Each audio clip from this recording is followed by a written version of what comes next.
Hello, কেমন আছো সবাই? কি মনে আছে এই ব্যাগটার কথা? আমি নিজেই ভুলে গেছিলাম এই ব্যাগটার কথা। পেন্টিং তো করে অনেক দিন ধরেই রেখে দিয়েছি। আর বলেওছিলাম এর উপর আরও অনেক কিছু কাজ হবে। সে কাজ আর করা হয়ে ওঠেনি অন্য কাজের চাপে। তো ফাইনালি হঠাৎ মনে পড়লো যে না, একটা কাজ তো পেন্ডিং আছে। একটা নিজের জন্য ব্যাগ করছিলাম। নিজের জন্য তো কিছু করে ওঠা হয়নি। এই একটা কাজ করলাম নিজের জন্য, করে খুব ভালো লাগলো। একদম ঝলট ঝপ্পর কাজ হয়েছে। আর কিছু মিরর ওয়ার্ক করেছি, উডেন বিডস আর প্লাস্টিক কড়ির কাজ করেছি।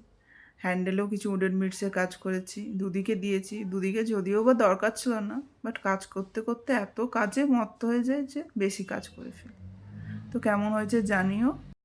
যদি কেউ এই ধরনের ব্যাগ অর্ডার করতে চাও, ডেসক্রিপশানে আমার নাম্বার দেওয়া থাকবে, ওখানে হোয়াটসঅ্যাপ করে বুকিং করতে পারো। ভালো লাগলে শেয়ার করো। দেখা হচ্ছে পরের একটা ভিডিওতে। টাটা।